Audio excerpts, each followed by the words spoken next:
नमस्कार दोस्तों, मेरा नाम है राजेश। आप देख रहे हैं आरटीएच सर यूट्यूब चैनल। दोस्तों, अगर आपको कौन बनेगा करोड़पति की ओर से लेवल 3 का आईवीआर कॉल आया है और 30 मई 2021 को सुबह 11 बजे सोनी लिव एप्लीकेशन पर नियोजित केबीसी सीजन 13 के ऑनलाइन ऑडिशन के लिए शॉर्टलिस्ट किया गया है, तो इस वीडियो में कौन बनेगा करोड़पति के लेवल 4 अर्थात ऑनलाइन ऑडिशन के संदर्भ में डिटेल जानकारी दी जा रही है। आपसे अनुरोध है कि यह वीडियो अंत तक बिना स्किप या फॉरवर्ड किए पूरी देखें, जिससे कि आपको पूरी प्रक्रिया समझ आएगी और आपके मन में ऑडिशन से संबंधित एक भी सवाल या शंका नहीं रहेगी। दोस्तों, मुझे पता है कि कई सारे शॉर्टलिस्टेड कंटेस्टेंट्स डॉक्यूमेंट्स सबमिशन को लेकर चिंतित है, पर मैं आपको बताना चाहता हूं कि केबीसी के पिछले सीजन अर्थात केबीसी 12 में लेवल 3 के आईवीआर कॉल पर ऑनलाइन ऑडिशन के एक दिन पहले डॉक्यूमेंट्स भेजने के निर्देश दिए गए थे।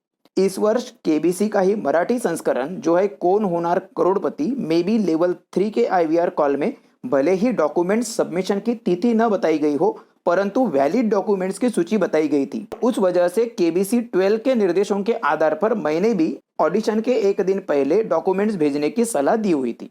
परंतु इस बार केबीसी 13 में टर्म्स एंड कंडीशंस के अलावा अब तक डॉक्यूमेंट सबमिशन का कहीं भी जिक्र नहीं आया है। लेवल 2 और लेवल 3 के आईवीआर कॉल में भी डॉक्यूमेंट्स के बारे में कोई भी जिक्र नहीं है। कुछ चैनल केबीसी 12 के आधार पर ऑनलाइन ऑडिशन के एक दिन पहले अर्थात 29 मई 2021 तक डॉक्यूमेंट्स भेजने की सलाह दे रहे हैं, पर मेरी बात अगर आप माने तो जब तक डॉक्यूमेंट्स भेजने के लिए आपको बोला नहीं जाता तब तक डॉक्यूमेंट्स भेजने की बिल्कुल भी आवश्यकता नहीं है कौन बनेगा करोड़पति सीजन 13 में। क्योंकि अगर आप नहीं जानते तो मैं आपको बता दूं कि केबीसी 12 और कौन होणार करोड़पति में भी ऑनलाइन ऑडिशन के बाद अधिकृत तौर पर फिर से डॉक्यूमेंट्स सबमिट करने के बारे में सूचना दी गई थी और जिन्होंने पहले ही डॉक्यूमेंट्स भेज दिए थे उनको भी सभी के साथ फिर से डॉक्यूमेंट्स मांगे गए थे। इस वजह से दोस्तों, डॉक्यूमेंट्स सबमिशन की आप बिल्कुल भी चिंता मत कीजिए और ऑनलाइन ऑडिशन के लिए तैयार रहिए। डॉक्यूमेंट्स की वजह से आपको बिल्कुल भी ऑडिशन देने में कोई भी समस्या नहीं आएगी, ऐसा मुझे लग रहा है और मैं अपनी बात पर बिल्कुल भी श्योर हूं। हालांकि आप अगर ऑडिशन के पहले डॉक्यूमेंट्स भेजना चाहते हैं तो डॉक्यूमेंट्स भेजने की प्रक्रिया मैंने कौन होणार करोड़पति के समय बताया था। उस वीडियो की लिंक आपको इस वीडियो के डिस्क्रिप्शन बॉक्स में और आई बटन पर मिल जाएगी। वही सब इंस्ट्रक्शंस को फॉलो करते हुए आपको kbcresponse@setindia.com पर अगर डॉक्यूमेंट्स भेजना है तो आप डॉक्यूमेंट्स भेज सकते हैं। यहाँ पे यह चीज़ मैं फिर से याद दिला देना चाहता हूँ कि वह वीडियो जिसकी मैं लिंक बता रहा हूँ वह कौन होणार करोड़पति से संबंधित थी और यह कौन बनेगा करोड़पति है, तो जो भी नेसेसरी चेंजेस है वह वीडियो देखने के बाद वह आपको फॉलो करना पड़ेगा। इस सीजन में अर्थात केबीसी 13 में आपको डॉक्यूमेंट्स कब और कैसे भेजने हैं इस संदर्भ में मैं एक स्वतंत्र वीडियो जल्द ही डाल दूंगा। आपको केबीसी की ऑफिशियल टीम द्वारा जिस तरीके से और जब डॉक्यूमेंट भेजने बोला जाएगा वही निर्देशों का पालन करते हुए डॉक्यूमेंट्स भेजने होंगे। दोस्तों, जैसा कि मैंने इसके पहले बताया, कौन बनेगा करोड़पति सीजन 12 के समय लेवल 3 के आईवीआर कॉल में ही कंटेस्टेंट्स को ऑनलाइन ऑडिशन के एक दिन पहले डॉक्यूमेंट्स भेजने के संदर्भ में निर्देश दिए गए थे और जो भी शॉर्टलिस्टेड कंटेस्टेंट्स ने ऑनलाइन ऑडिशन के एक दिन पहले तक डॉक्यूमेंट्स सबमिट कर दिए उनको फिर केबीसी की तरफ से मेल भेजकर केबीसी ऑनलाइन ऑडिशन के संदर्भ में डिटेल्ड इंफॉर्मेशन प्रोवाइड की गई थी। उसे केबीसी सीजन 12 के समय कंटेस्टेंट्स को भेजे गए मेल के आधार पर आपको कौन बनेगा करोड़पति के सीजन 13 में 30 मई 2021 को सुबह 11 बजे जो नियोजित ऑनलाइन ऑडिशन है उसकी प्रक्रिया मैं समझाने का प्रयास कर रहा हूँ। हो सकता है यहाँ बताई गई कुछ बातें केबीसी 13 के ऑनलाइन ऑडिशन में लागू ना हो। इस बारे में लेवल 3 आईवीआर कॉल और सोनी लिव एप्लीकेशन द्वारा दिए जाने वाले निर्देशों का ही आपको पालन करना है। दोस्तों, जैसा कि आपको लेवल 3 के आईवीआर कॉल में बताया जा चुका है, कौन बनेगा करोड़पति सीजन 13 का ऑनलाइन ऑडिशन रविवार 30 मई 2021 को सुबह 11 बजे नियोजित है। यहाँ पे कौन बनेगा करोड़पति अर्थात केबीसी हिंदी के ऑनलाइन ऑडिशन के संदर्भ में सूचनाएं है। आपको केबीसी हिंदी के ऑनलाइन ऑडिशन में भाग लेने के लिए सबसे पहले रजिस्टर करना होगा और दोस्तों, रजिस्ट्रेशन करने के लिए सबसे पहले तो आपको सोनी लिव एप्लीकेशन डाउनलोड करना होगा। आप अगर एंड्रॉयड फ़ोन यूज़ करते हैं तो गूगल प्ले स्टोर से, या फिर अगर आप आईफोन यूज़ करते हैं तो ऐप स्टोर से आपको सोनीलिव एप्लीकेशन डाउनलोड करना है और उसे इंस्टॉल कर देना है। अगर आपके फ़ोन में पहले से सोनीलिव एप्लीकेशन है तो उसे अपडेट कर देना है।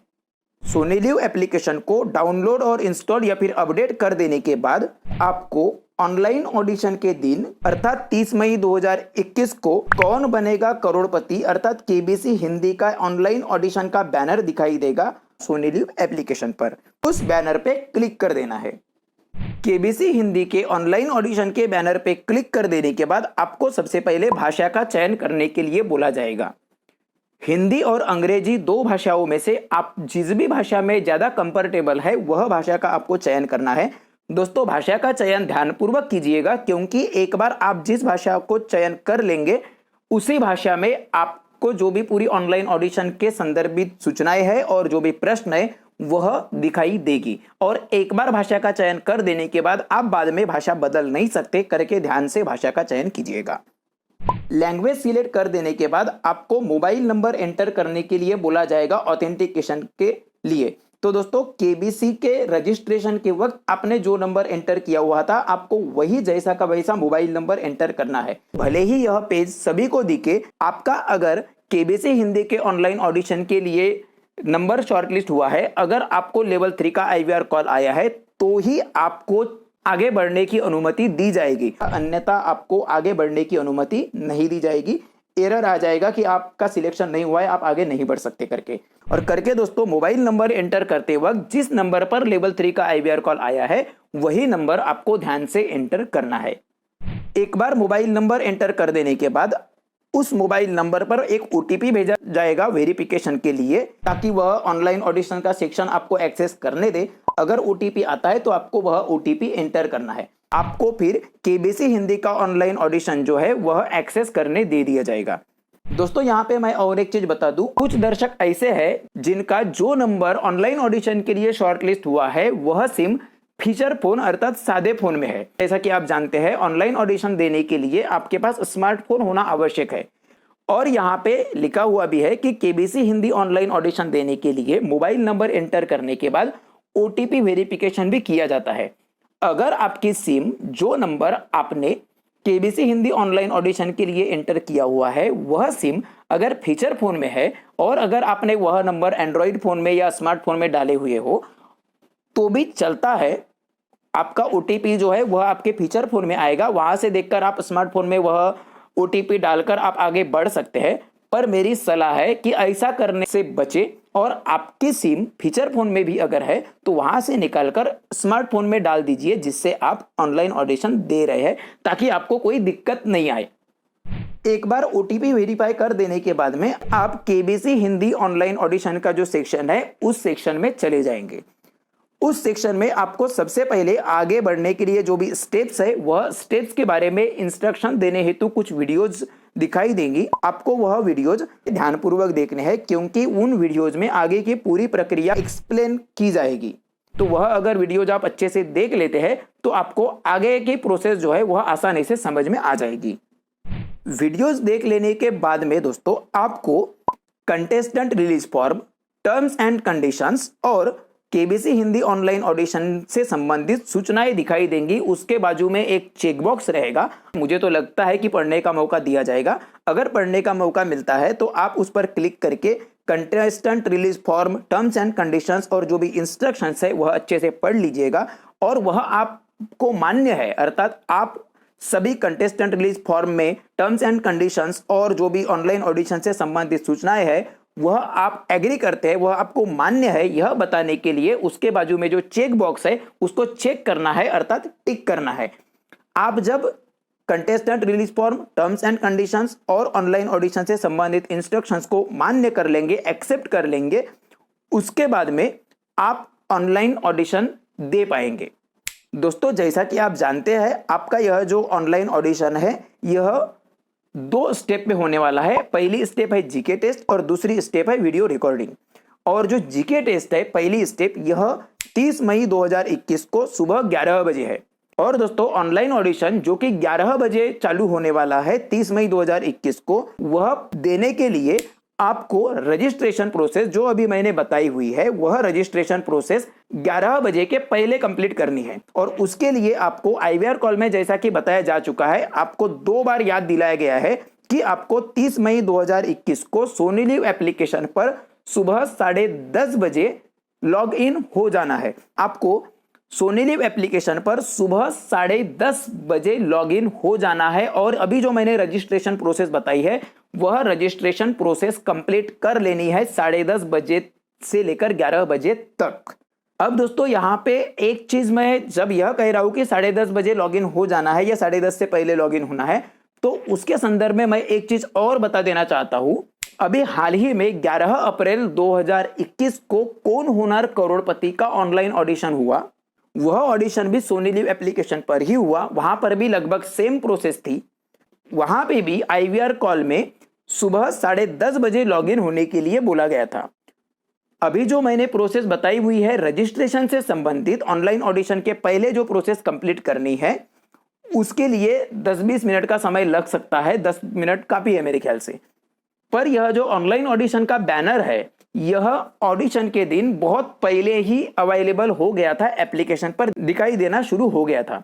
तो कई सारे दर्शकों ने क्या किए थे, 10:30 से भी बहुत पहले उस बैनर पे क्लिक कर दिए, रजिस्ट्रेशन प्रोसेस कंप्लीट कर दिए और फिर सुबह 11 बजने को अर्थात ऑनलाइन ऑडिशन शुरू होने को काफी समय था, तो फिर उस एप्लीकेशन से बाहर आ गए और फिर 11 बजे जब वो ऑनलाइन ऑडिशन देने के लिए अर्थात जीके टेस्ट देने के लिए एप्लीकेशन पर गए तो वह ऑनलाइन ऑडिशन दे ही नहीं पाए। उनको ऑनलाइन ऑडिशन देने के लिए अलाउ ही नहीं किया गया। तो दोस्तों करके मेरा सजेशन यहां पे यह है कि भले ही आपको ऑनलाइन ऑडिशन का बैनर काफी पहले भी अगर दिखाई दे सोनीलिव एप्लीकेशन पर, तो भी उस बैनर पर पहले क्लिक करने की गलती मत कीजिएगा। आप अगर 10:30 बजे लॉगिन होने बोला है तो आप 10:15 से 10:30 के बीच में आप उस बैनर पर क्लिक हो जाए। मैं यह नहीं कहता कि 10:30 के बाद आप लॉगिन हो, 10:15 से 10:30 के बीच आप उस बैनर पर क्लिक कर दीजिए। यह प्रोसेस आप कंप्लीट कर दीजिए। रजिस्ट्रेशन की जो भी प्रोसेस है, रजिस्ट्रेशन प्रोसेस कंप्लीट करने के बाद अगर आधा घंटा भी अगर बच जाता है जीके टेस्ट शुरू होने को सुबह 11 बजे को, तो भी एप्लीकेशन से बाहर मत आइए। अगर एप्लीकेशन स्वयं होके आपको बाहर डाल फेंक देता है तो बात अलग है, पर आप स्वयं होके एप्लीकेशन से बाहर आने की गलती मत कीजिए। उससे क्या हो सकता है, जब आप 11 बजे फिर से ऑनलाइन ऑडिशन देने के लिए जब कोशिश करेंगे तब आपको शायद ऑनलाइन ऑडिशन देने से मना किया जा सकता है, रोका जा सकता है, एरर आ सकती है। करके दोस्तों एक बार रजिस्ट्रेशन कंप्लीट कर देने के बाद जब तक जीके टेस्ट शुरू नहीं होती अर्थात जब तक 11 नहीं बजते तब तक एप्लीकेशन पर बने रहिए। बिल्कुल आपके जीके टेस्ट सुबह 11 बजे बराबर शुरू हो जाएगी। लेट जो भी आएंगे उनको फिर ऑनलाइन ऑडिशन नहीं देने दिया जाएगा, वह तो कॉमन सेंस की बात है। और करके ही मैं 10:30 के बाद भी लॉगिन होने नहीं बोल रहा हूं। अगर आपको कोई भी समस्या आती है तो आप kbcresponse@setindia.com इस ईमेल आईडी पर मेल कर सकते हैं। दोस्तों यहां मेरी एक सलाह रहेगी कि अगर आप चाहे तो आप स्क्रीन रिकॉर्डर आपके फोन में अगर है तो उसको ऑन रखें, ताकि अगर कोई एरर वगैरह आ जाती है तो वह वहां पे डिटेक्ट हो जाए और आप प्रूफ भी कर सके कि भैया मैंने कोई गलती नहीं की करके। अगर स्क्रीन रिकॉर्डिंग संभव नहीं है तो आप स्क्रीनशॉट भी खींचकर रख सकते हैं। मैं स्क्रीन रिकॉर्डिंग या स्क्रीनशॉट खींचने बोल रहा हूं, मैं कहीं पे शेयर करने नहीं बोल रहा हूं। किसी के साथ यह शेयर मत कीजिएगा बस। तो दोस्तों ये है कुल केबीसी हिंदी में ऑनलाइन ऑडिशन के लिए रजिस्ट्रेशन करने की प्रोसेस। दोस्तों मुझे उम्मीद है कौन बनेगा करोड़पति के सीजन 13 में ऑनलाइन ऑडिशन के संबंध में जो भी रजिस्ट्रेशन प्रक्रिया है वह आपको अच्छे से समझ में आ गई होंगी। रजिस्ट्रेशन कंप्लीट करने के बाद फिर होता है ऑनलाइन ऑडिशन, और ऑनलाइन ऑडिशन जैसा कि मैंने बताया 2 स्टेज में होने वाला है। वह है पहला स्टेज जीके टेस्ट और दूसरा स्टेज वीडियो रिकॉर्डिंग। तो दोस्तों जीके टेस्ट और वीडियो रिकॉर्डिंग के संबंध में मैं इस चैनल पर एक स्वतंत्र वीडियो जल्द ही डाल दूंगा, आप उस वीडियो को अवश्य देख लीजिएगा। तो दोस्तों आज के लिए बस इतना ही। इस वीडियो को लाइक कीजिए, कमेंट कीजिए, शेयर कीजिए, और अगर आप आरटीएच सर चैनल पर नए हो तो चैनल को सब्सक्राइब करके बेल आइकॉन को जरूर प्रेस कर दीजिएगा। धन्यवाद।